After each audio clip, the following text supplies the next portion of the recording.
Buenos días. Se dirige ante ustedes Omar Rodríguez González del negociado de energía de la Junta Reglamentadora del Servicio Público de Puerto Rico. Siendo las 10:05 a.m. de hoy, lunes 25 de agosto del 2025, damos inicio a esta vista de cumplimiento en el caso número NEPR-MI-2019-0016, en referencia a informes de progreso de interconexión de la Autoridad de Energía Eléctrica de Puerto Rico. Damos la bienvenida a los representantes de LUMA, a la Oficina Independiente de Protección al Consumidor, en adelante OIPC, y al público que nos sintonizan a través de nuestro canal de YouTube. Durante el día de hoy nos acompañan los comisionados asociados Ferdinand Ramos Suegard, Silvia Ugarte Araujo y Antonio Torres Miranda. Buenos días. Desde julio del 2020, el negociado de energía ha realizado varias vistas de cumplimiento del presente caso, en el que se refiere al operador del sistema de transmisión y distribución a presentar de forma detallada el progreso de interconexión de los sistemas de generación distribuida y los esfuerzos de cumplimiento realizados para cada periodo trimestral. El 12 de julio del 2024, el negociado de energía emitió una resolución y orden en la cual determinó que a partir del informe de progreso que se presentará en agosto del 2024, las vistas de cumplimiento subsiguientes se programarán para celebrarse al menos 10 días calendarios después de que se presente el informe de progreso. Y estableció el calendario de las vistas de cumplimiento hasta febrero del 2026, la cual el 20 de marzo del 2025 fue revisada mediante resolución y orden. El 14 de mayo del 2025 y el 15 de agosto del 2025, LUMA radicó dos documentos respectivamente titulados Moción presentando informes de progreso de interconexión para el periodo de enero hasta marzo 2025 y sus documentos de apoyo, y moción presentando informes de progreso de interconexión para el periodo de abril hasta junio 2025 y sus documentos de apoyo, que serán discutidos durante la vista de hoy. Esta vista será conducida en español y grabada en audio y video. En caso de que algún personal de LUMA necesite expresarse en inglés, así podrá hacerlo. A tales fines, el negociado de energía está transmitiendo esta vista en vivo a través de su canal de YouTube, así como una traducción de la misma, para beneficio del público. Copia de la grabación de la vista se hará formar parte del expediente administrativo del presente caso. Ahora estableceremos las instrucciones a seguir durante esta vista de cumplimiento. Primero, antes de contestar alguna pregunta o dirigirse al negociado de energía, todos los participantes deben identificarse para el récord indicando su nombre y su posición dentro de su organización. 2. Favor de mantener su micrófono en modo de silencio mientras no se dirija al negociado de energía para evitar cualquier disturbio causado por los sonidos de fondo. Antes de continuar, ¿algún comentario de apertura de los comisionados asociados? No, tampoco. Procederemos ahora con la presentación de LUMA.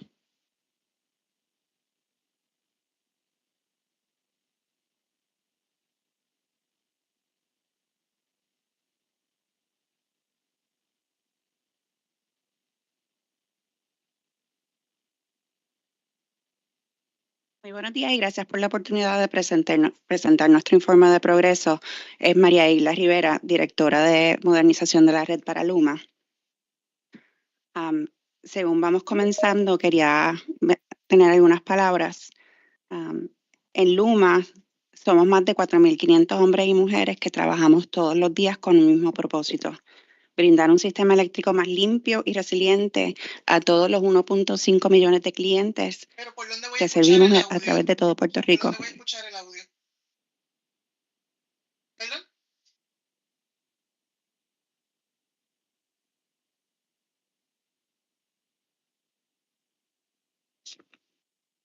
Estos son de LUMA, de que está en Los intérpretes. CM. virtual.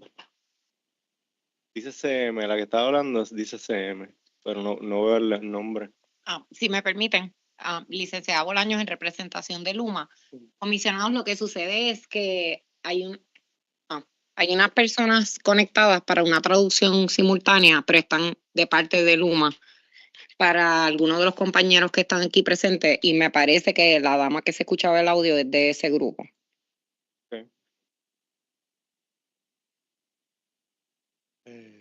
Seguimos. Sí, nuestro equipo se conectará con ellos por teléfono aparte para asegurarnos de que la interpretación esté saliendo por el canal necesario.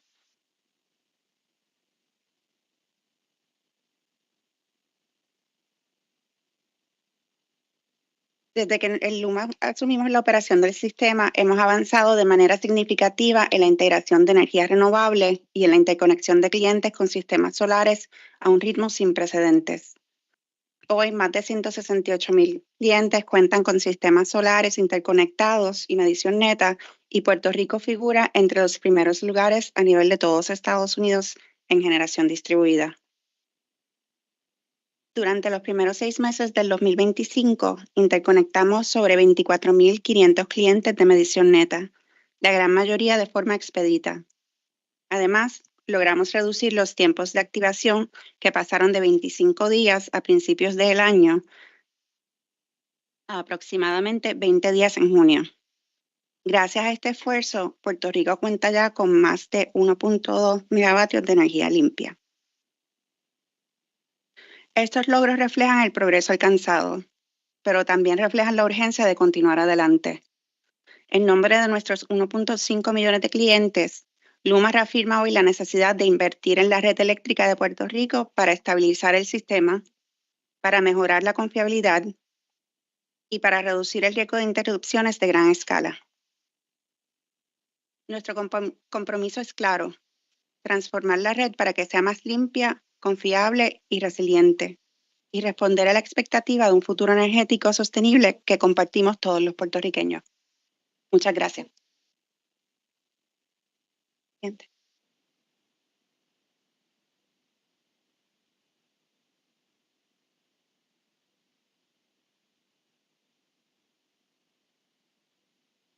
Siguiente.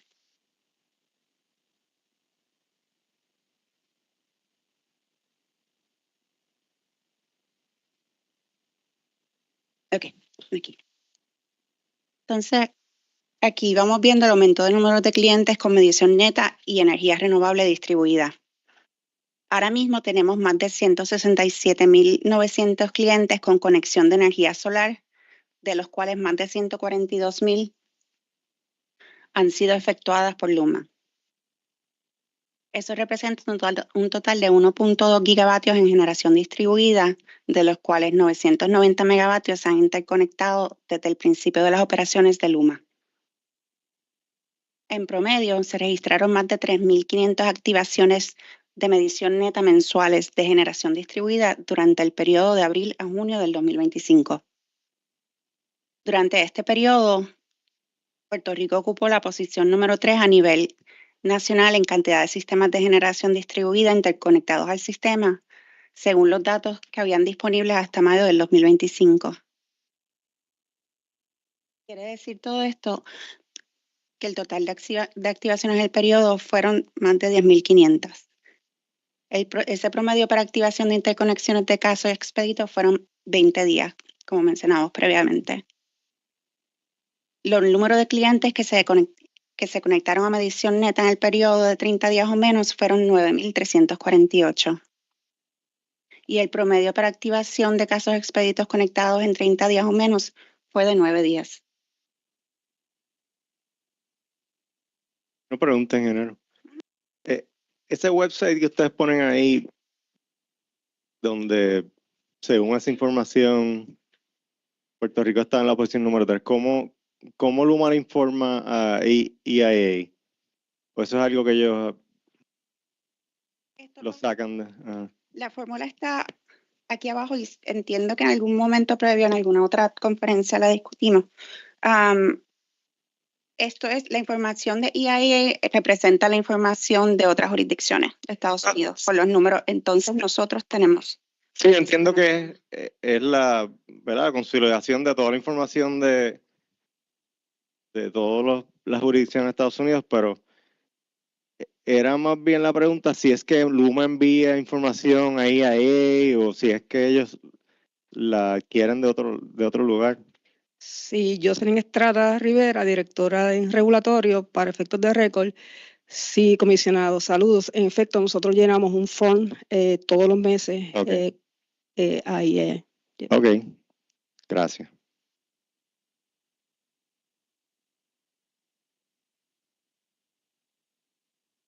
Si no hay alguna otra pregunta, le cedo el micrófono a mi compañero Charles Streeton para que discuta la evolución de las solicitudes.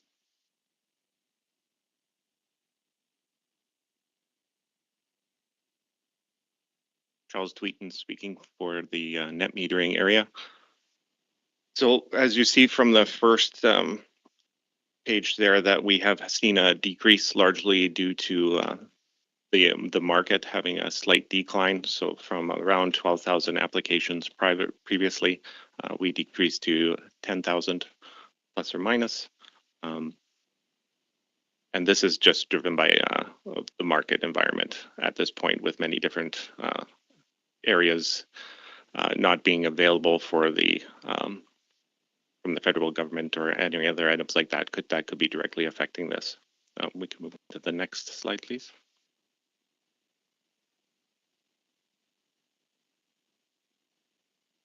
So on this page, we see that, again, it's reflecting a slight decline. However, there was a slight increase of about 24% on the greater than 25 kilowatt systems. So the larger systems have seen a slight increase, but there has been a substantial decline in the number of residential systems overall that have been getting applications in for the previous period.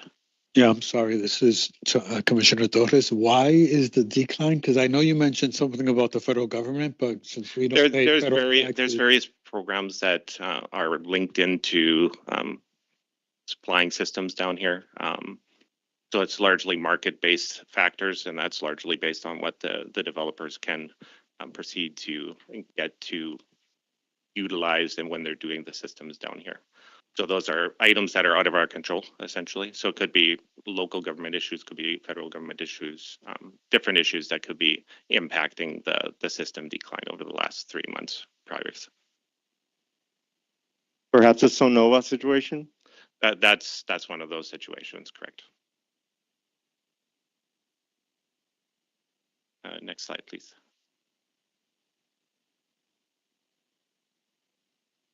Oh, okay.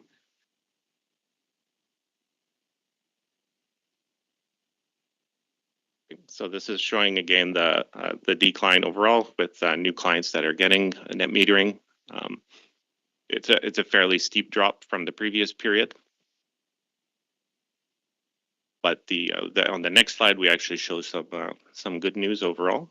If we go to the next one, it will show a reflection in a decrease in the number of cases that are actually waiting for net metering. So that has seen a substantial drop as well. So we've seen some energy from one side expended on catching cases from previous periods up to date. So we don't have as much waiting for their net metering.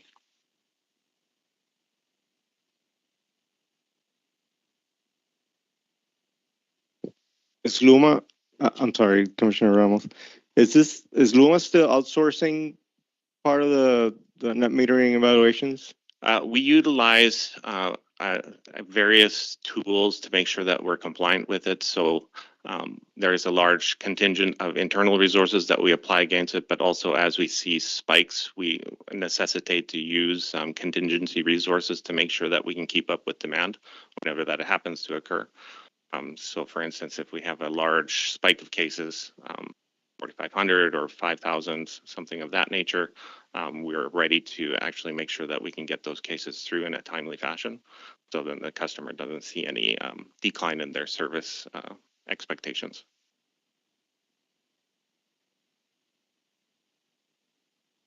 And this slide itself just highlights some of the overall different items that we've seen with the larger cases overall. We did see a slight slowdown in the number of days overall for these cases to proceed. There's about 17 days increase. However, there was an increase in the number of cases, so there was a few more applications, and there was some changes in the number of days actually the client has been waiting for their information to come across. So overall, there's been some positive progress in this area. There's still room for improvement, and the team will be working on getting these cases worked through as quickly as possible and try to make it more feasible and pleasing for those that are doing their investments in these areas. Next slide, please. Yeah. Sorry, this Commissioner Ramos. throughout these hearings, we've always concentrated on the less than 25 kW systems. Although we've touched the bigger systems, but you have a average of 620, and then it says that 268 of those days was Luma waiting for the customer, right? Correct. That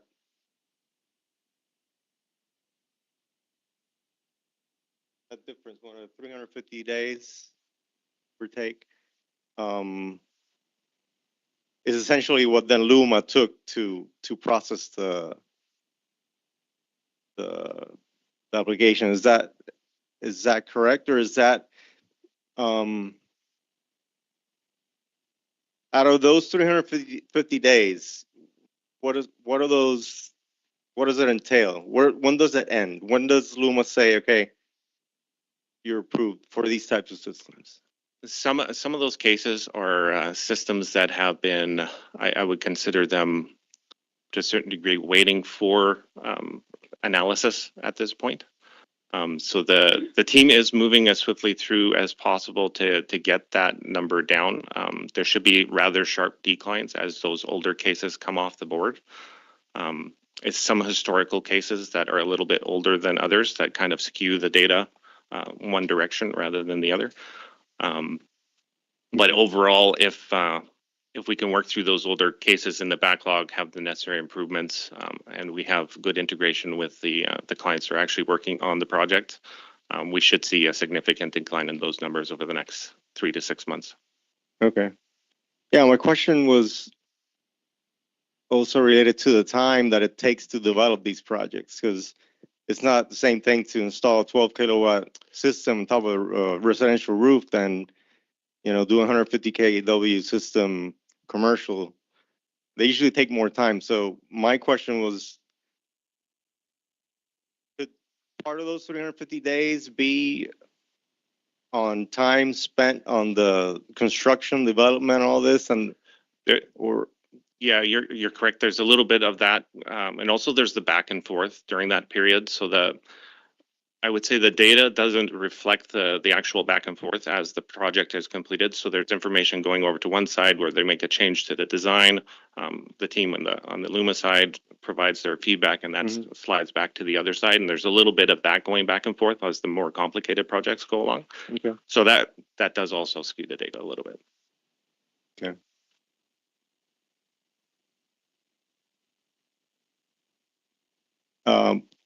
You mentioned the studies. Does Luma kind of group together these studies with the rest of the studies? Let's say one of these systems is the same area as a whole bunch of other residential systems of smaller scale. Do they get into that same cluster study that Luma does? These have a different style of, I would say, in process, they're a little bit different than the residential systems. Overall, the group of studies, they all affect each other. However, the information is transferred to the individual at a different point in time. So these particular style of projects run in a more they provide the information, the endorsements, designs, and then a study is completed at that point, and any sort of upgrades or changes that are needed are implemented earlier stages in the project. And then later on, that information is also transferred to that would impact the residential systems if they happen to be on the distribution system. Okay. But I think that one would be better directly answered by someone from engineering if they needed to explain it a little bit more detail, how that is impacted. Okay. Raul's there. Do you have anything to? I'll hand it over to my colleague, Daniel Houghton. I was going to say, and perhaps you can address how it's different processes for the expedited versus non-expedited project. Well, okay. Yeah, I was referring specifically to what Luma is doing in terms of efficiency for these to group together, these systems or these types of projects with residential and to do the cluster studies. Yeah, thank you. So my name is Daniel Houghton, the Director of Transmission Distribution Planning for LUMA.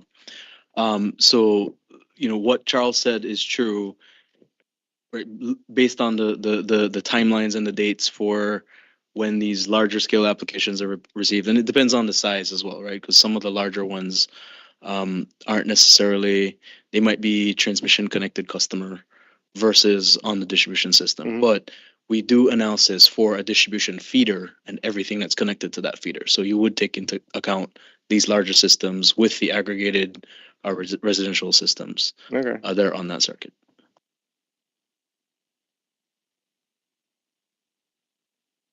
Tengo una pregunta. ¿Puedo? Claro, adelante, ingeniero. Sí, Geraldo Cosme, consultor para la OIPC. La pregunta mía es, ha pasado un tiempo desde la última vista y para refrescar esto, ¿cómo es que en el portal viejo, el PREP-LUMA, pueden determinar los tiempos o el stamp, poner un stamp time al tiempo de cuando la tarea la tiene LUMA y cuando la tiene el cliente, si precisamente una de lo que adolecía este portal era que no podían hacer eso y por eso se hizo el nuevo? ¿Cómo han podido subsanar esa situación?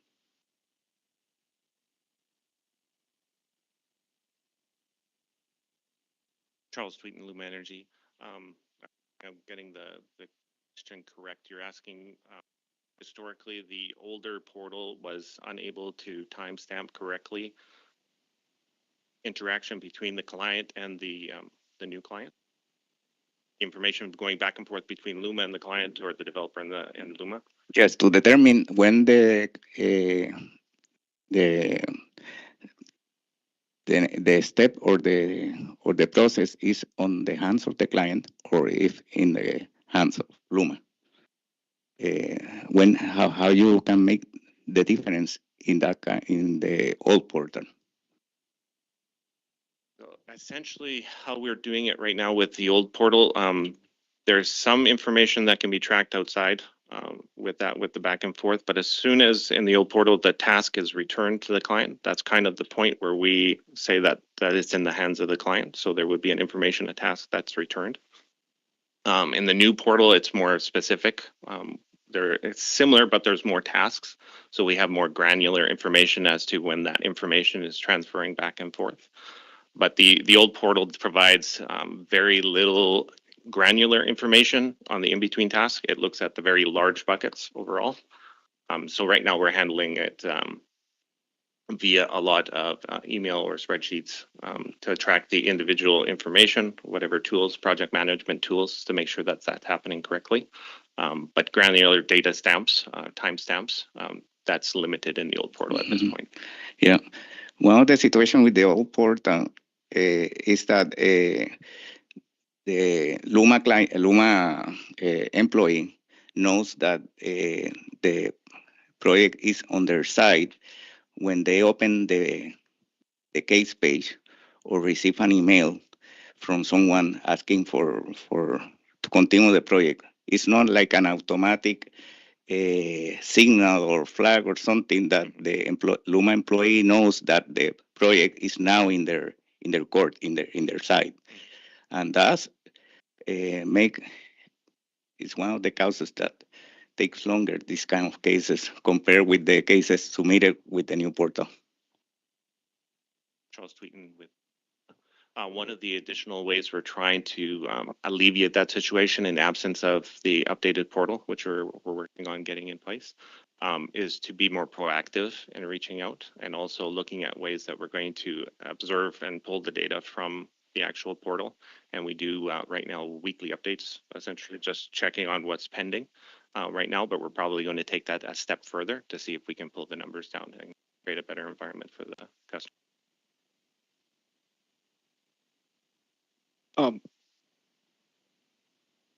We have still the old portal. How many cases are there? They're all above 25K. Very large cases, correct. Oh, okay. So it's only transmission size or large size distribution cases. Handful of cases. Yeah, correct. Okay.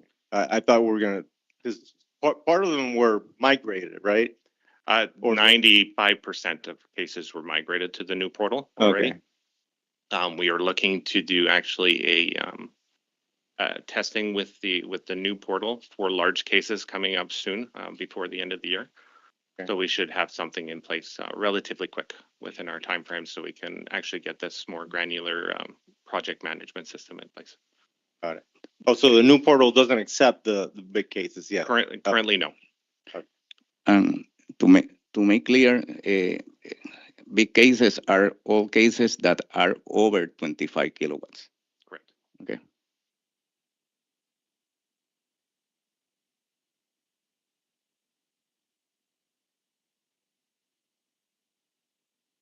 Page is essentially replicating some of the information we discussed. There's been a few cases switching hands. I've seen a slight increase in the cases. And the number of ones that are actually under analysis has actually increased on our side. So that's a good thing that we're looking at right now to move these projects along. Slide, please.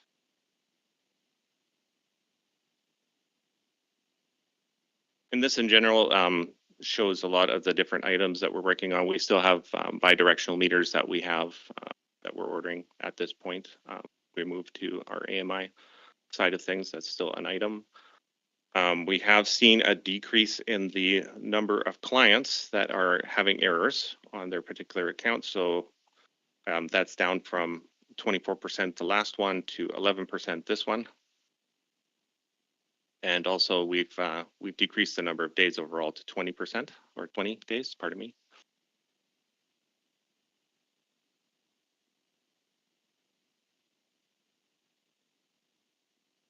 I think that's it from my side, unless there's questions. Yeah, can you go back to their slide? I understand that Luma has done a good job, increasing that percentage of the cases being activated in less than 30 days. Are we ever going to see that 100% there, or at least a 98%?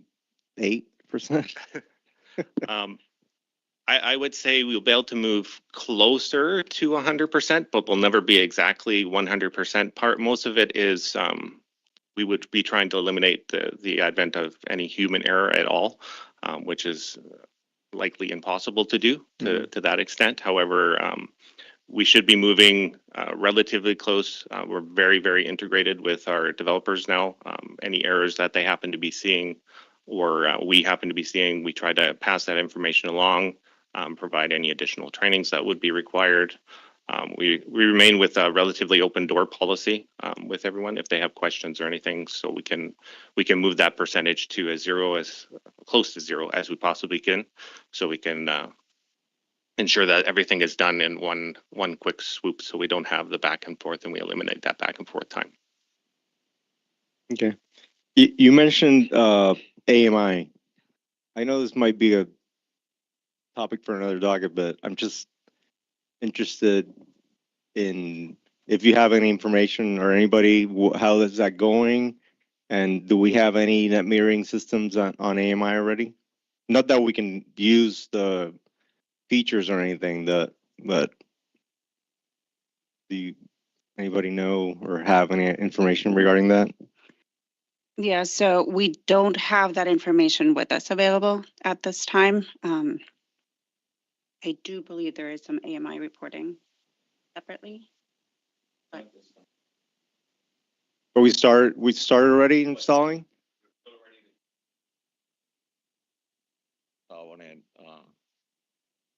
We're already been doing walkdowns, and we've been being able to exchange meters already. As you can see, we're up to 20,000. I'm sure that we can maybe sift through some of that information and find out, if there are any that are net metering customers.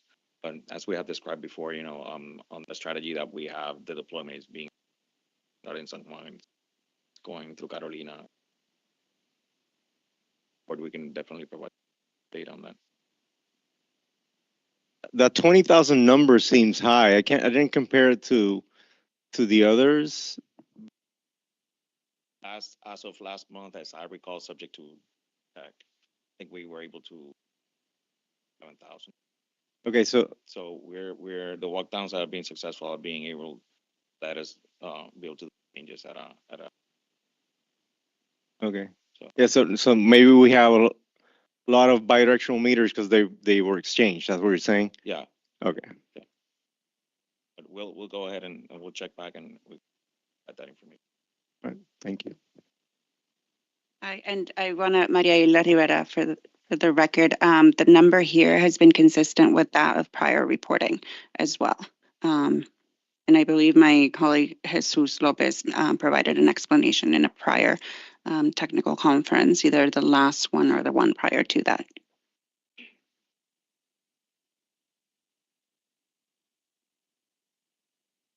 Any other questions? Okay. Pues ahora vamos con la evolución de generación de fuentes de energía renovable, donde nuestra colega Jocelyn Estrada estará presentando.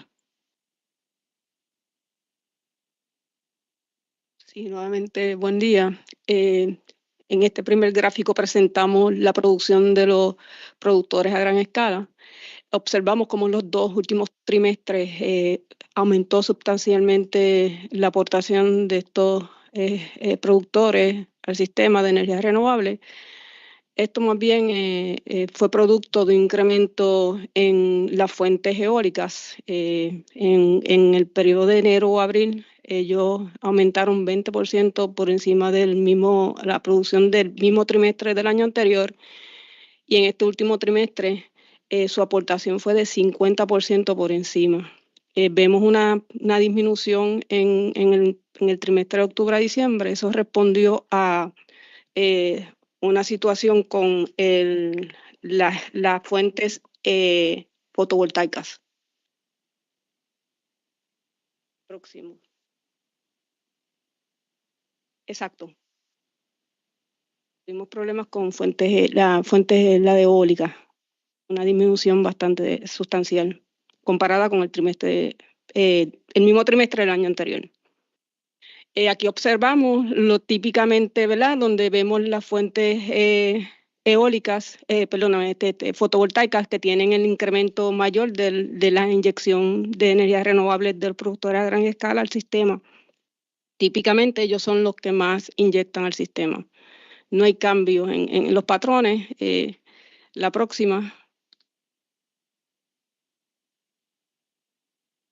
Okay, aquí observamos los clientes en los datos del sistema de facturación de CCMB. Vemos el incremento que se viene experimentando desde que comenzó la ola de calor en Puerto Rico. Ese incremento responde a 2 asuntos, la ola de calor y evidentemente al incremento de los clientes de medición neta.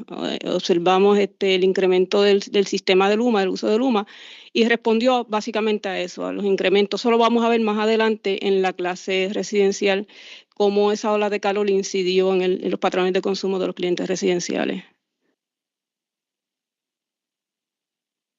Aquí vemos una relación un poco diferente. Vemos que cuando normalizamos por cliente, el uso del sistema de Luma tiende a disminuir. Si nosotros tiramos una pendiente, ¿verdad? Vamos a ver cómo en la energía utilizada del sistema de Luma, esa pendiente es negativa, más sin embargo, si tiramos una línea pendiente en la parte de las exportaciones, vemos que esa pendiente no varía mucho. Pero en esencia, cuando normalizamos la serie por cliente, vemos un comportamiento muy diferente a cuando la variable no está normalizada. La próxima.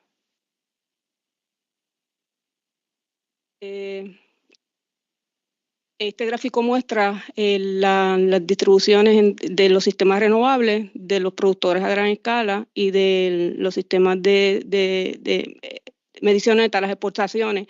Esto es la energía que se inyecta al sistema de fuentes renovables. Aquí observamos cómo a partir del trimestre de abril a junio del 2023, ya la energía inyectada de los sistemas de DG, medida por medición neta, se va a una proporción por encima de los productores a gran escala. En estos 2 últimos trimestres, de enero a marzo y de abril a junio del 2025, se observan las proporciones mayores. Fue de 63 y 65%.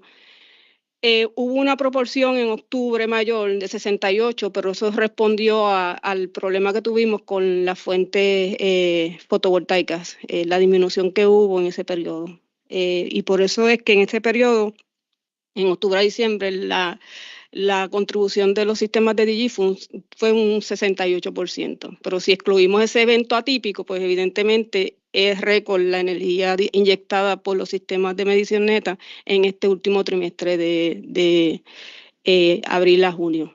Señora Estrada, esa cifra que se está refiriendo a 68% de... Eso es ¿Cuál es? en octubre a diciembre del 2024. Si sacamos ahí la distribución, cuánto inyectó los sistemas de medición neta durante ese trimestre, fue un 68%, que si, ¿verdad?, fuéramos a dar la estadística correcta, esa es la aportación más grande de los sistemas, pero tenemos que considerar que hubo un evento atípico, que hubo una reducción bien significativa de las fuentes fotovoltaicas durante ese trimestre. ¿Sabemos por qué fue esa situación? No, pero se lo podríamos, pero le puedo indicar que en ese trimestre las fuentes fotovoltaicas disminuyeron 11% y la eólica 15%, comparado con el mismo trimestre del año anterior. O sea que tuvimos 2 eventos ahí. Las dos. Sí, las dos. ¿Usted tiene ahí, o se acuerda cuándo fue que entró el segundo proyecto eólico? Sí, el segundo proyecto eólico comenzó, permíteme, porque lo tengo por aquí. O sea, el 68% es la barra azul. Exacto. De abajo, que es el GD, es 68% de ese total. Exacto. De los 237,000. Sí, exacto.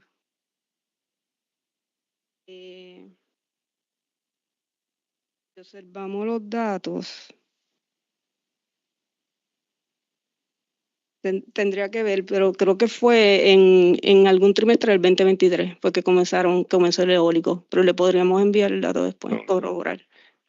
Yo entiendo también que había uno de los proyectos en Pattern que a pesar de que eran 90 megavatios o algo así, siempre se está operando a menor capacidad. ¿Sabes si eso sigue siendo así o...? Ya como ven, el último trimestre ya los 2 productores ya están produciendo efectivamente. Sí, hubo problemas. Hay que recordar que entró Horizon, pero ahí hubo problemas con Parn. Y entonces, pues esa producción de energía eólica no siempre estuvo afectada. Okay. Siempre estuvo afectada. Pero ya estos 2 últimos trimestres, yo le puedo decir que el incremento de esta fuente fue de 24 y 49%. Wow. O sea, que fue significativo. Ok, gracias. Sí, una pregunta, comisionado Torres. Usted dice que esta barra representa lo que aporta los GD al sistema, pero ¿ese es neto del GD o eso es total que exportó? Lo que inyectan exportaciones. Exportaciones. De cliente enroll al programa de medición neta. Por eso que después está el consumo del cliente y ahí disminuye. Sí, Pues todo lo que entra nada más. Sí, por eso que indica que es lo que se inyecta al sistema. Ok, sí. Gracias. Sí, Gerardo Cosme por la OIPC, en la misma línea de preguntas, la barra azul es exportación, no está considerando el consumo interno o el autoconsumo del cliente. Sí, correcto, por eso indica lo que se inyecta al sistema. Okay. O sea que si contamos eso, esa barra azul es mucho más grande de lo que se ve ahí. Correcto, eso es correcto.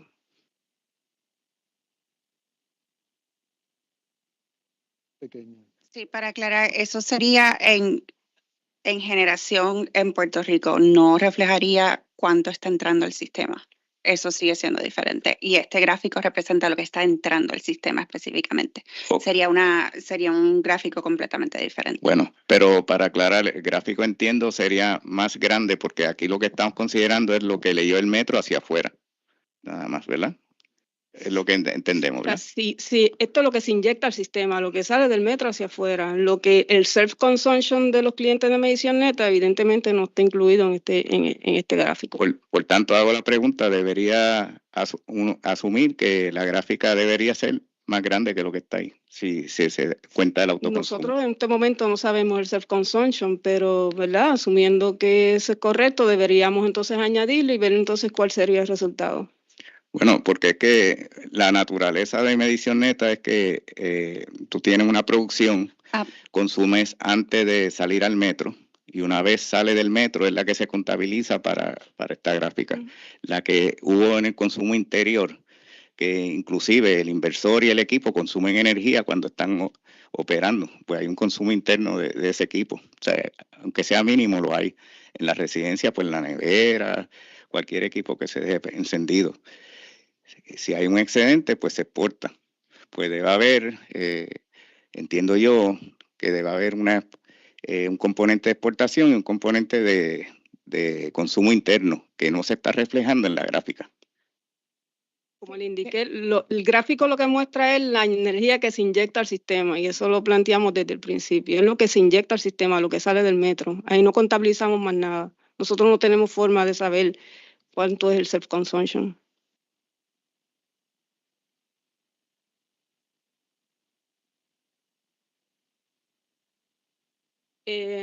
Aquí sacamos más o menos un porcentaje utilizando una metodología similar a la que se hace en el filing del compliance del RPS. El incremento, como le indiqué, que observamos aquí de aproximadamente 8% en esos 2 últimos trimestres, pues responde a los incrementos de todas las fuentes renovables. Aquí aumentó las exportaciones, aumentaron los clientes con energía eólica y fotovoltaico y los de landfill también. O sea, tuvimos incrementos sustanciales en todos los productores de energía renovable en Puerto Rico durante los últimos 2 trimestres.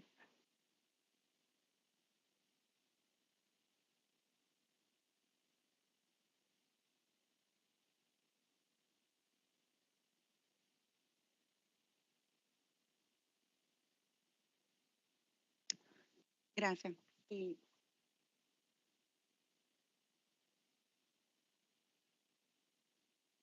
continuamos con la siguiente gráfica.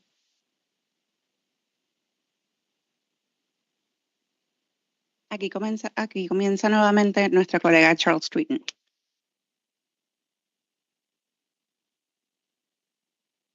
Si continuamos con los gráficos, los siguientes mostramos los mismos datos de facturación, pero por clase de servicio.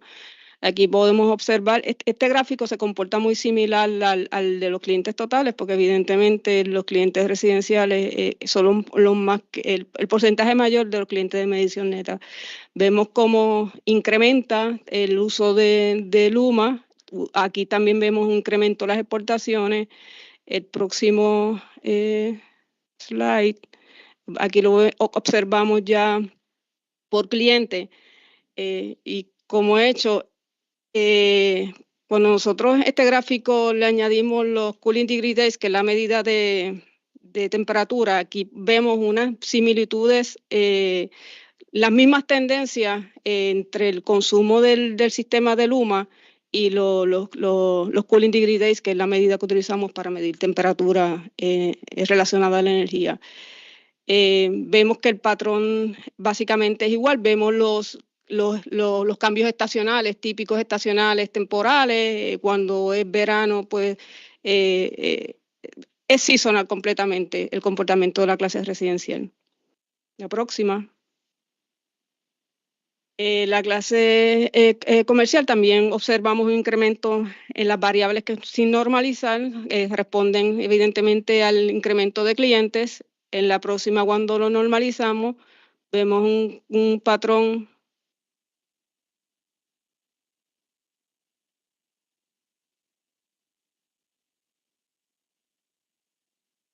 Aquí vemos un patrón diferente. Vemos entonces que todas las estadísticas que tienen que ver con consumo de sistema de Luma disminuyen por cliente, más sin embargo vemos un patrón de esa pendiente muy similar con relación a las exportaciones y a la energía acreditada. La próxima es la industrial. Como explicamos anteriormente, la caída respondió a la salida de un cliente con un consumo significativo. Estos clientes básicamente no exportan mucha energía al sistema. La próxima está por cliente. Sí ve básicamente el mismo patrón que el consumo sin normalizar.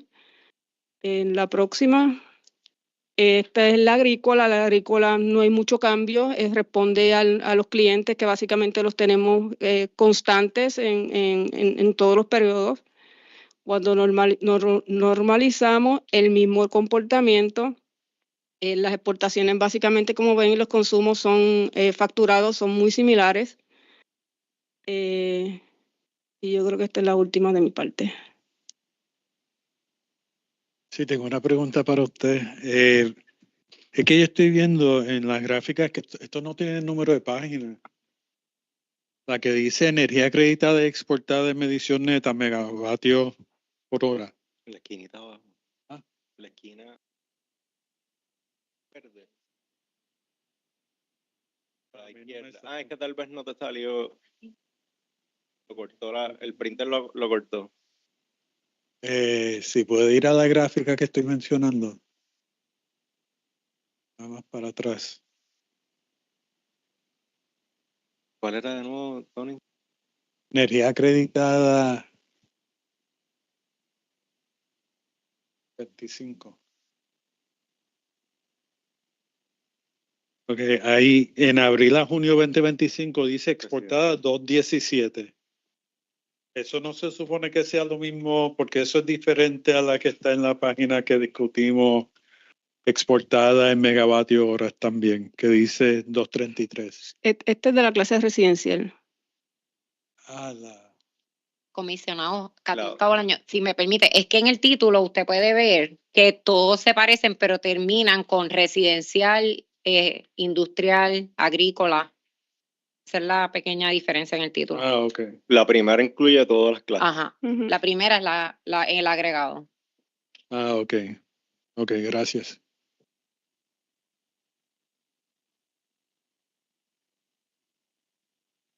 Señor Estrada, me parece que yo le he hecho esta pregunta antes, pero me disculpa.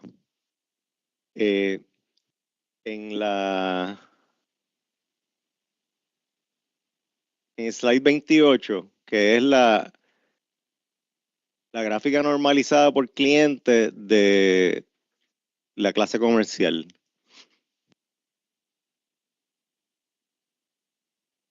Ahí podemos ver una pendiente negativa en el consumo y la neto facturado y el consumo del sistema de Luma. Sin embargo, en todas las demás, cuando se normaliza, como que se mantiene una pendiente más o menos flat, o todo el mundo me entendió, flat. ¿A qué se debe esto? Lo que me viene a la mente a mí es que los sistemas sean más y más grandes. Mientras los sistemas sean más grandes, pues sería menos consumo. ¿Será por eso?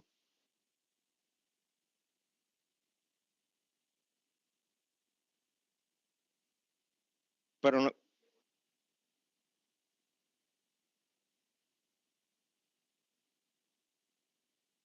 Ok. Pero sí esa gráfica, distinta a las otras, porque esencialmente cuando lo tira por cliente, debería ser similar. Si se fija, por cliente residencial, cuando es el universo va subiendo, porque hay más energía renovable, más clientes. Cuando lo normaliza, pues se mantiene más o menos parejo. Y esa es la única que, a pesar de que sí sube la pendiente en el universo completo, cuando lo normaliza, baja. Estuvo curioso eso, no sé si lo habíamos hablado antes.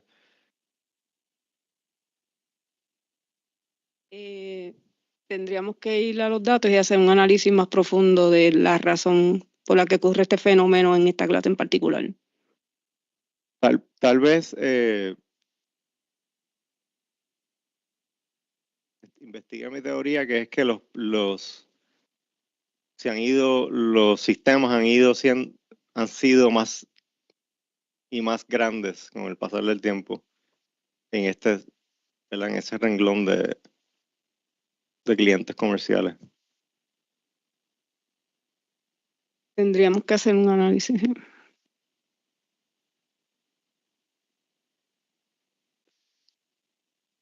Vamos, pueden seguir.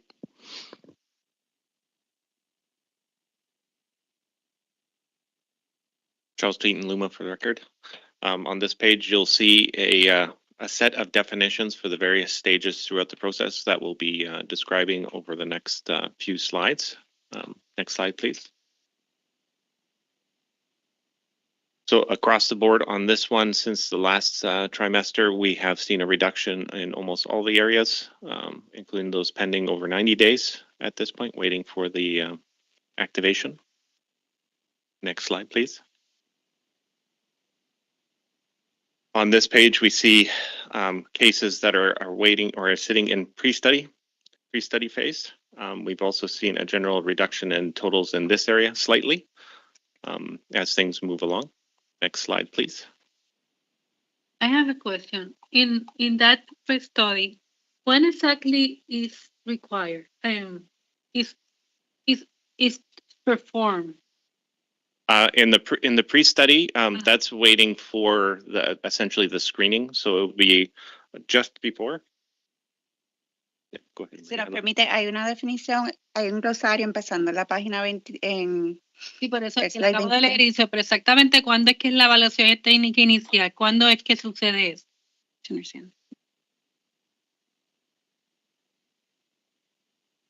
When is it done? When is that? Let me make sure I got the question correct. When is the pre-study performed? At what point? Essentially, as soon as the system is in the queue, it could be subject to that pre-study. Where it looks for the 15% on the feeder, the transformer levels, et cetera, at that point. As soon as it's in the queue, it can be at any point in time at there. Does that answer the question? Okay, so the person is already interconnected? Yeah. And is waiting for you guys to perform this? Yeah. I mean, you have to perform this in every case? Correct. So it depends on your queue? Correct. And that could last how long? Our goal overall is to have that down to 45 days or less to be able to perform it. The blue sky scenario would be to be able to do that study at the very start, essentially as soon as the project is filed, as long as there's sufficient data. So that would be kind of the end goal. But right now we're working towards having that down to 45 days or less. Okay. So at that time, is that you're going to learn if you are above the 15% of the feeder? Correct. If I'm understanding the question correctly, that essentially at the conclusion of the pre-study or the pre-screen, once that's completed, you would know if you're over or under the 15%. Okay. So, and how long does it take to perform that test? The actual study is fairly quick, but I can, if you need to get in more details specific to technical items, that's something that I could defer to engineering colleagues. Okay. I mean, I that shouldn't take that long, right? Would be an assessment of what is in the system. Typically, it'd be fairly quick, as I said with the blue sky scenario, that we would hope to have sufficient information in the system to actually perform it nearly as soon as the application is filed, if all the data is corrected. and in the system. Currently, there's still some work being done surrounding it. So there is a little bit more time involved in completing that pre-screen.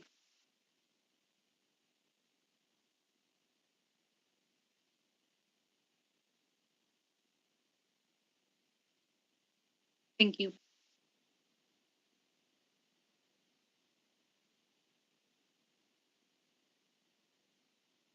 Okay, next slide, please. Okay. So here we have ones within the last period that were in the pre-study form being flagged for that and being completed and finalized. Next slide. These are the ones that were concluding and being finalized for their screen and being moved on to the next phase. And actually, the next slide will highlight the actual number of completed screens up to date, which has been a significant increase since the last report, the last trimester. We went from around 55,000 in the last report to nearly 100,000, which are showing that a supplemental study will be required.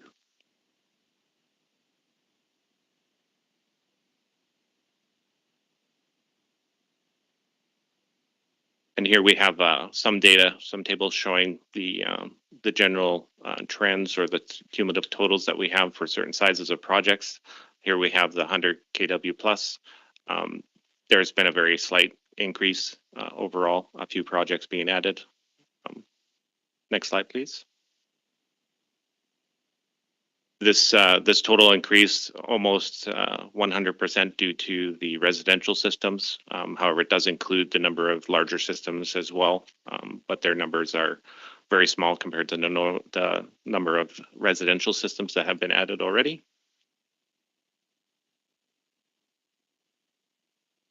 And this final table just shows the cumulative numbers that we have sitting in each different category based on the last trimester. Can we please go back to the slide 36, please? Okay, I saw the last report and this one, and in comparison, there's a lot of difference from those numbers to this one. Is there any meaning to that, justification, or? It's largely just due to the increase in the number of pre-studies that are being performed. The information is moving a lot quicker through the system from end to end. So that should be normalized as we get to when we're fully caught up on all the pre-studies. The amount of data should move fairly quickly and be relative to the number of cases that we're actually receiving to the period that we're including. Okay, thank you.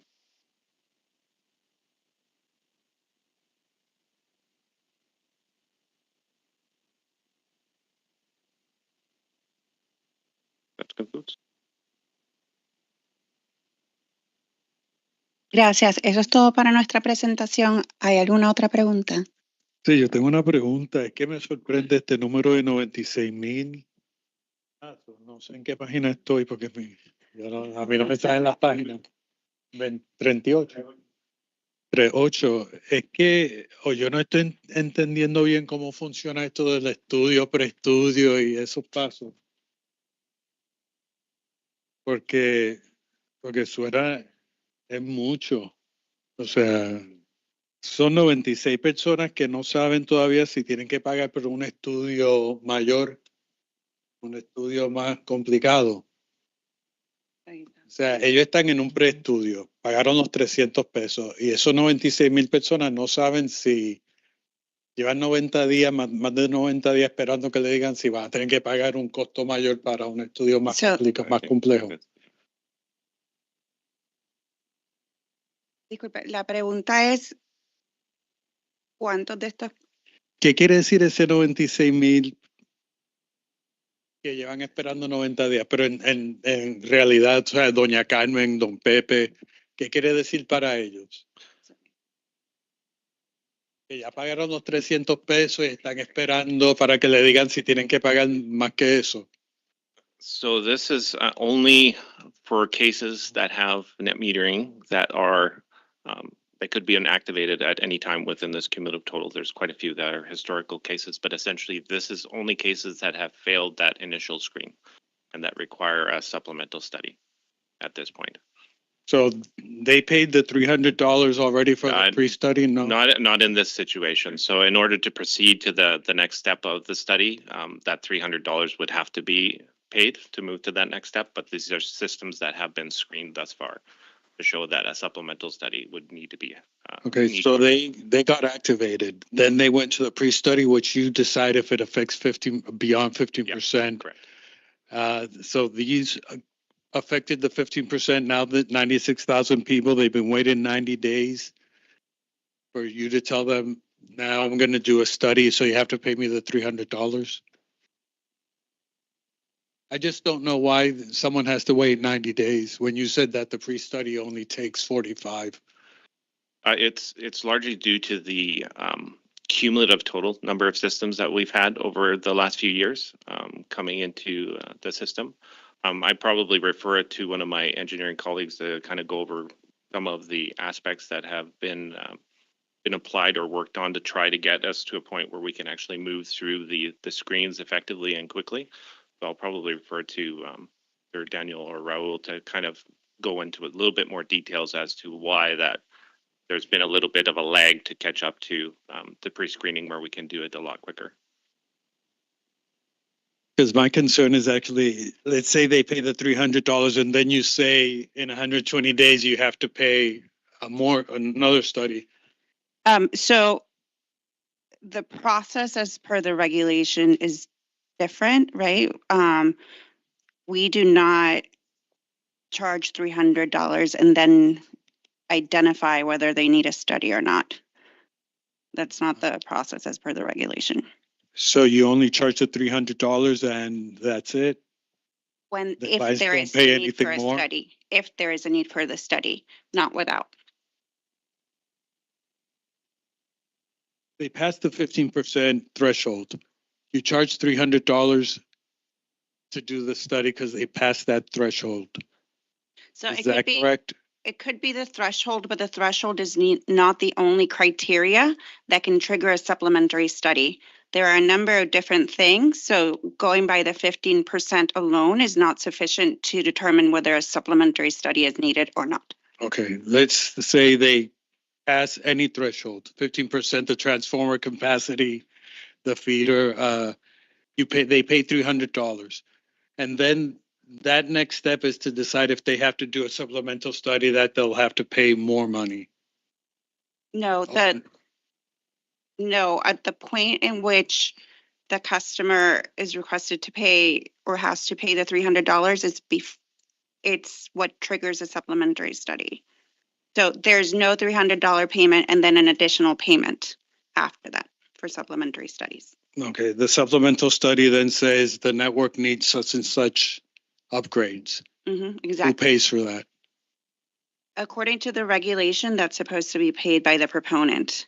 Now, the proponent is whoever puts the case within the portal.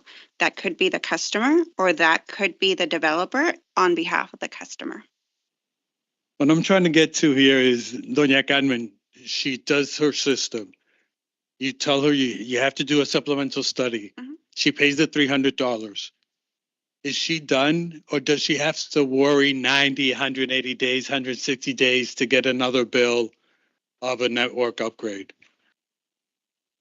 So subsequently, whilst the proponent pays for the $300, any upgrades identified within the supplementary studies are meant to be paid by the developer, not by the proponent. So Doña Carmen shouldn't have to pay anything else. It should be the proponent, excuse me, I stand corrected. It should be the developer that then pays for that. That's both in regulation and in law. The customer will not be the one who pays for the upgrades. It'll be the developer. But somehow the developer is going to charge it to the customer. That depends on their business model. We don't know. Okay, because my main concern is how long does this process take before someone knows that they don't have to pay anymore or they're still subject to? They do not have to pay any more after they've paid for the supplementary studies. The customer, Everything else falls to the developer. So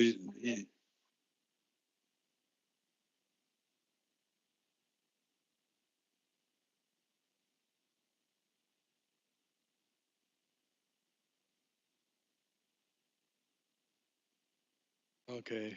I'm trying to. How long does Doña Carmen have? She pays the 300. She does her system. When do you start charging the 300? Because she could be waiting 90 days for that charge to come or more. Can you repeat the question? Doña Carmen connects into the system. I just want to know how long does she has to wait to be charged for her to know that she's not going to be charged the $300 or she is going to be charged the $300. Because it would be great if she gets a letter saying you don't worry about the $300. We're not going to charge you. So to clarify, Doña Carmen is the customer. Uh-huh.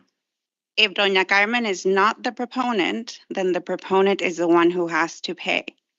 If the proponent was the developer, they are the ones that put in the claim in the portal on behalf of the customer, Doña Carmen, then that proponent is the one that's supposed to pay, not Doña Carmen. The $300? So why are we billing Doña Carmen $300?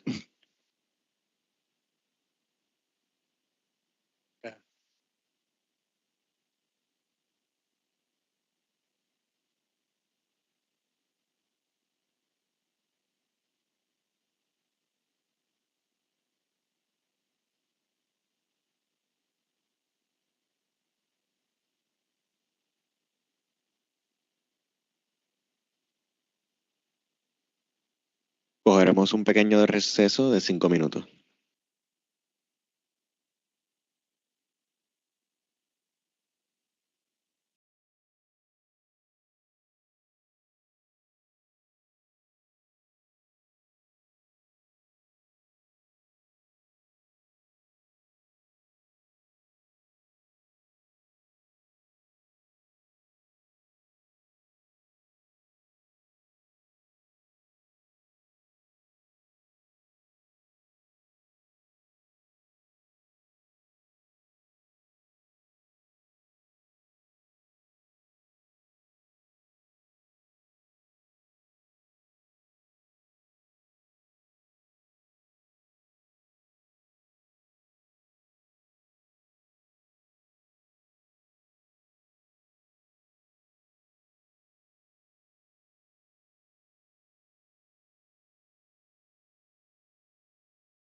Vamos con la vista.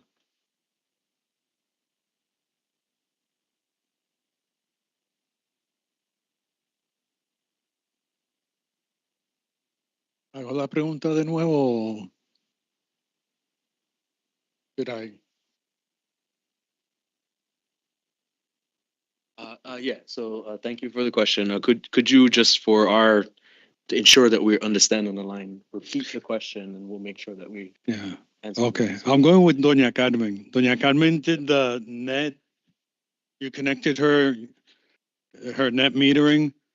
Then you did a pre-study. No $300 are required at this stage. After you did the pre-study, they passed certain thresholds. Now they required to do a study. There you charge the $300. To whom do you charge those $300? Sweeten. Just step through the process, both situations, one for where the supplemental study is required and one where it's not. So our general timeline we're trying to get down to on average is to around 45 days, and that's overall backlog cases, which where at that point the proponent on the system will get the dollar fee. They failed the screens. At which point, if they accept that $300 fee, the case would be considered closed. At that point, there's no more case for the customer record. Then they would step into the next process, which is the potential for upgrades, which is occurring. And according to the law right now, that portion is right to the actual developer of the project. And according to regulation currently, that should be around 180 days. So the study should be concluded without any estimates within 180 days of accepting that fee. On the other side, if there's no study required or a supplemental study required, the documents are completed for the customer. In that case, again, is considered concluded.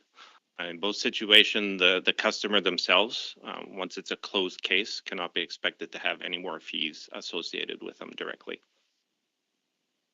So the proponent could be Doña Carmen or the proponent is someone else?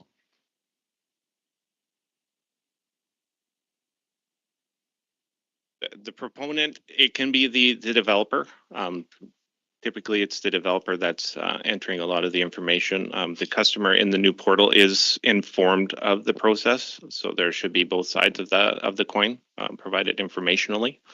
However, the final paperwork needs to be signed by the actual customer as they have the actual service agreement. So the $300 fee goes, you charge the proponent, not Doña Carmen.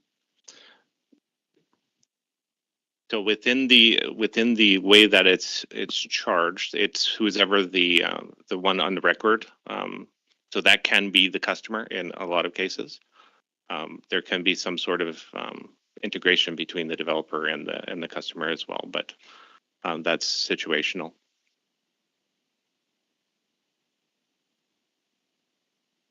Yeah, I don't. Yeah, go ahead.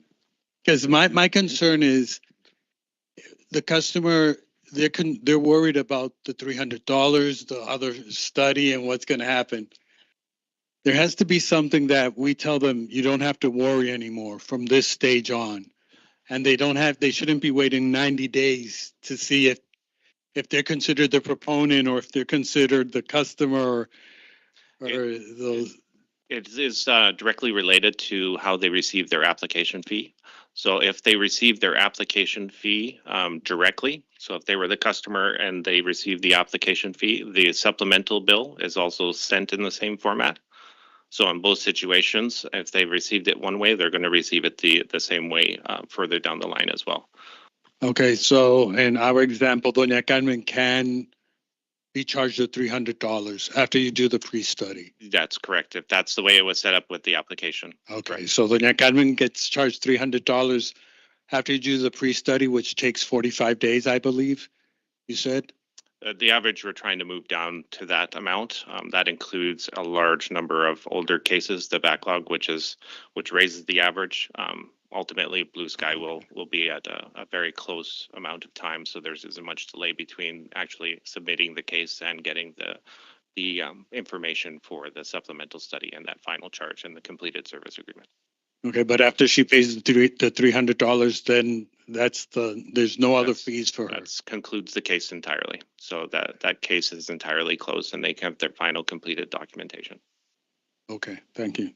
And what happens if that person doesn't pay? Currently, that sits open in the portal. So it's essentially, if we look at the technical perspective from the IT side, it would be just a task that remains awaiting or pending activity, because the charge will not just automatically be applied; it needs to be accepted, and then there's also that allowance for a time frame where the customer can actually or the developer can talk to us about how we can deal with the situation. Is there any consequence for the client? Currently, I don't have a direct answer for that one at this point. That's still under discussions. When you said that the customer, the proponent, can accept that fee or cannot accept the fee, was that what you said? The fee sets as a pending task, so it cannot be automatically applied to the client. So it would need to be accepted at that point. How does the client accept that fee? Because Doña Carmen's already interconnected. So how does she accept or not accept the fee? So these items are under the interconnection regulation docket, and so we can discuss it there. Well, I want to know how she could accept or not accept. I don't have to go to the regulation to. Si nos permiten, si nos permiten, licenciado Pedro Vázquez, por parte de la OIPC, actualmente los consumidores que se nos han acercado, básicamente cuando abren su portal, ¿verdad? De interconexión, en el portal de ellos le aparece un pop-up y le aparece en la pantalla, dice requiere un estudio suplementario, aceptar o no aceptar.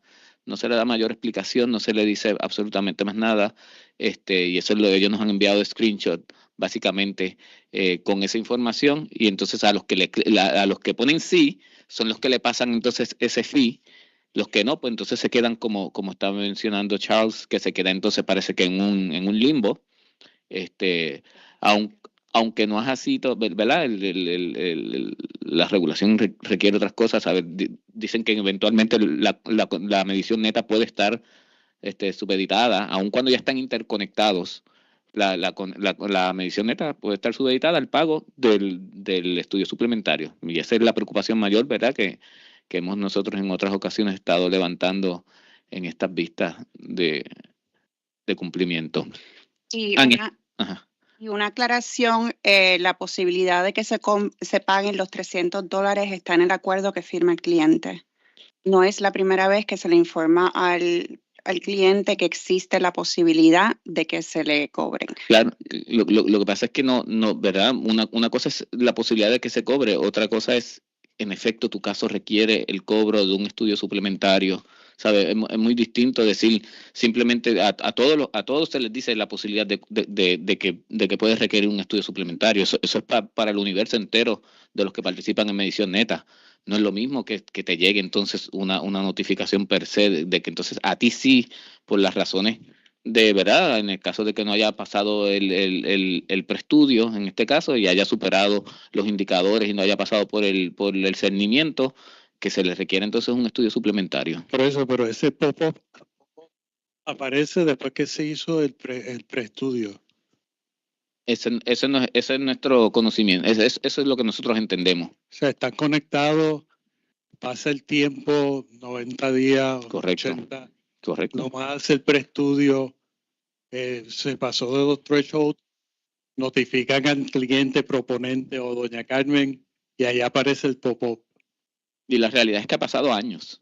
Vamos a ver claro, han pasado años para que entonces le aparece ahora a un consumidor que se requiere hacer un estudio suplementario. Pero Luma está trabajando en acelerar a cortar ese. Yo creo que es importante aclarar para el récord y pues, porque hay muchos consumidores que miran las vistas para aprender y entender.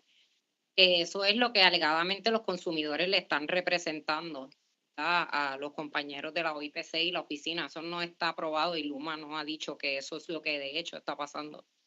Y es una preocupación que tenemos en general sobre las líneas de preguntas que se podrían seguir y cómo van surgiendo en la naturaleza del flujo de lo que discutimos, porque ahora mismo hay una querella frente al negociado que presentó la Oficina Independiente de Protección al Consumidor y tenemos una preocupación de que estén tratando, se esté incidentalmente por la naturaleza de este proceso, intentando obtener alegaciones de Luma. Luma tiene derecho a un debido proceso de ley porque la querella se presentó como un proceso adjudicativo que le da a Luma distintas protecciones para hacer argumentaciones, defensa y un sinnúmero de alegaciones que se pueden levantar en contestación a la querella, y eso no ha sucedido en este momento. Así que son preguntas que están, vamos a decir, abiertas y precisamente versan sobre la discusión que estamos teniendo en este momento. Así que pues, ciertamente los compañeros pueden hacer todas las aseveraciones posibles a favor de sus clientes, etcétera, pero Luma en este momento no está en una obligación de responderlas a la Oficina de Protección al Consumidor per se, porque tiene un derecho a un debido proceso de ley, que tiene muchas más protecciones que una vista de cumplimiento, para entonces hacer aseveraciones a favor o en contra de lo que se está argumentando. De nuevo, nuestra posición es, los compañeros pueden hacer todos los planteamientos que quieran, pero quisiéramos, ¿verdad?, que se deje meridianamente claro que el humano está aceptando que eso es correcto o que es incorrecto, ya que se escogió una vía adjudicativa para que un juez imparcial, que no es parte de este procedimiento, no está aquí en el día de hoy, recibe evidencia bajo las reglas de evidencia de Puerto Rico y las leyes de procedimiento administrativo y determine si lo que se está diciendo es cierto, no es cierto o si hay que cualificarlo. Así que tenemos una preocupación con la línea de preguntas que se puedan seguir. Todas las aseveraciones que los compañeros quieran hacer, perfecto, pero entendemos que Luma no puede responderlas porque se escogió la vía de proceso adjudicativo para que Luma responda a esas aseveraciones y un juez administrativo independiente asignado le proveyó a Luma hasta el 2 de septiembre para que responda a esas alegaciones. Ese tiempo no ha pasado y se hará en ese proceso. De hecho, dentro de las protecciones que tienen, que puede ser a través de su representación legal, y aquí se le está exponiendo directamente a la parte en este proceso a que haga unas aseveraciones y esté sujeto a un asunto que es parte de esa querella. Así que quisiera, o sea, muy bien, licenciada. Si tomamos conocimiento, la querella es la NEPR-MI 2019-0016 y doy el número para el público, para que sepan que ese es el número de la querella. Pues nada, no tengo más preguntas. Yo sí quisiera aclarar algo. De los 96.376 casos que aparecen ahí, el preestudio está completado, pero el 100% de esos casos están en estudio suplementario.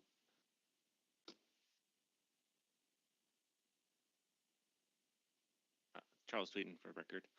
That's correct. Those are the ones sitting in that they failed the screen for those ones. So another information block would be the ones that don't require and which were moved immediately to completed status. Okay.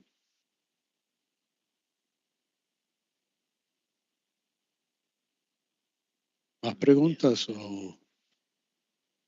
I'm sorry, but I didn't get that. Are you saying that the 96,000 they are already finished and they do not require supplemental studies?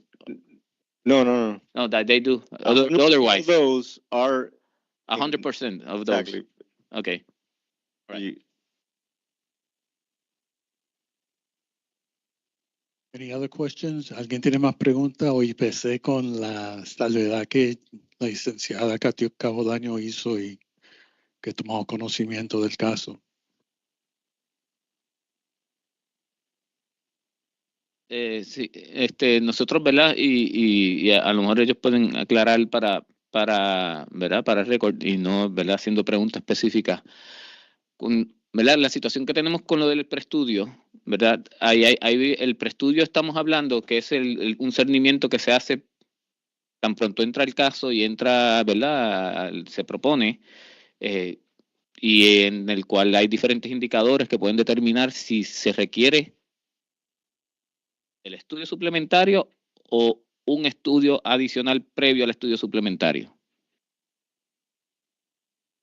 Y me explico. Si nos vamos a llevar por la misma línea, dice preestudio, después dice estudio, y aún estando en estudio, dice después no estudio suplementario o estudio suplementario requerido. Y esa parte entiendo que trae entonces a confusión en la medida de que pues tú tienes el preestudio, si en el preestudio no pasa el threshold de ¿verdad? De las diferentes cosas que, ¿verdad? Que se consideran como el 15% de saturación, como pueden ser otro tipo de condiciones técnicas, pues entonces se requiere ya el estudio suplementario, pero entonces ahí lo pasan a un sitio que dice estudio, que todavía no es seguro si en efecto se da o no se da, y eso es dejándonos llevar por el diagrama que ellos están haciendo ahí.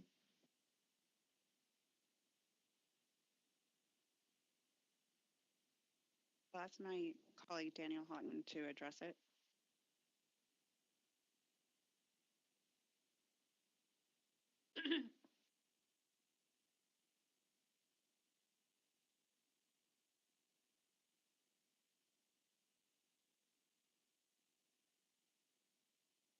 So basically, if I follow the chart, it says that you have the pre-study. After the pre-study, there's a study that you will think that if you fail to pass the pre-study, then you will require a supplemental study. But you're through your diagram, there will be a place called study, and still in that place, it can be required supplemental or not be required supplemental study. So that brings a little bit confusion to determine that if I have a pre-study and I failed to pass the pre-study, I will need a supplemental study. Yeah. So thank you for the question, Daniel Houghton, Luma. I think we take that feedback and clarify on that graph, because the interpretation should be with pre-study, you can determine what needs to be studied and what goes to supplemental study, versus what Charles indicated. You have others that should be indicated on here as they're complete because there's no additional work or study required. Entonces hay un paso más. Hay un paso de más. Porque es que entonces habría que arreglarlo también las definiciones. No. It's just clarifying that you go from pre-study study at the determination. The study should be a fork, right? Not a step by itself. So the supplemental or no supplemental required is part of the study. Well, okay. O sea que esto está correcto. Correct. Esto está correcto. Okay. Yeah, it doesn't describe what happened. Now, are you saying the study or pre-study? The pre-study should be the fork, no? No, the pre-study is reviewing the application to determine.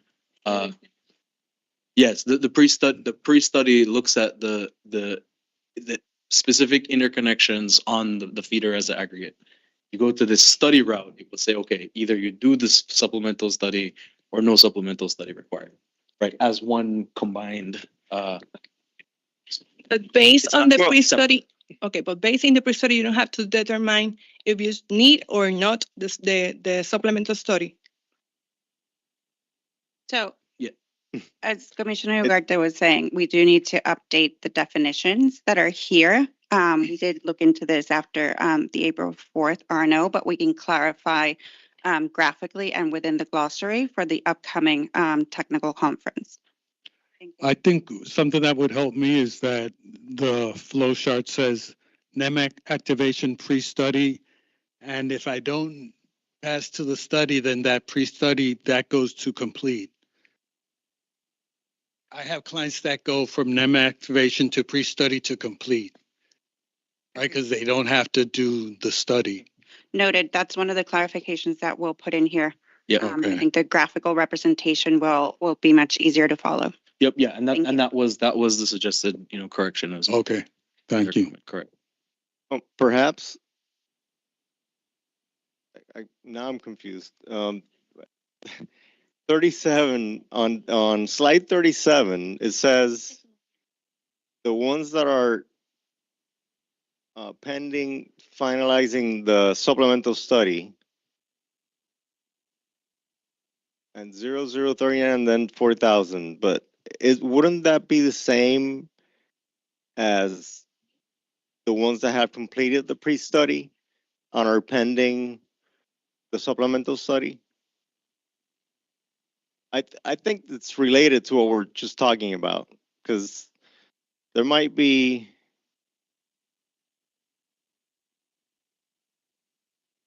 so these 96,000 on slide 38 might be where we're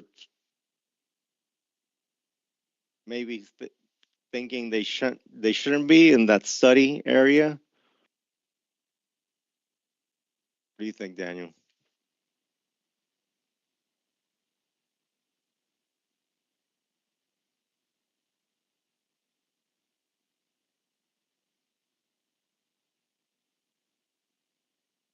So I think, give us an opportunity to take this back, clarify, and make sure it's very clear, right? Which box each one of those fits in, and tie it with correct. And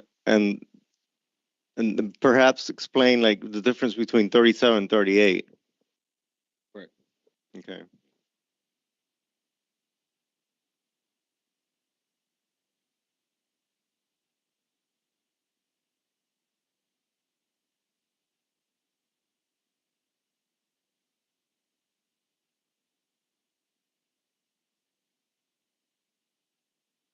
Antes de finalizar, solicito que algún comisionado pueda resumir o clarificar cualquier housekeeping matter o asuntos pendientes surgidos en esta vista de cumplimiento. I believe there's no housekeeping matters. I didn't write any besides what we just spoke now for clarification. So, go ahead. Siendo las 11:44 AM, damos por terminada la vista de cumplimiento del día de hoy, 25 de agosto de 2025. Gracias a todos por su participación. Gracias a todos. Gracias, buen día.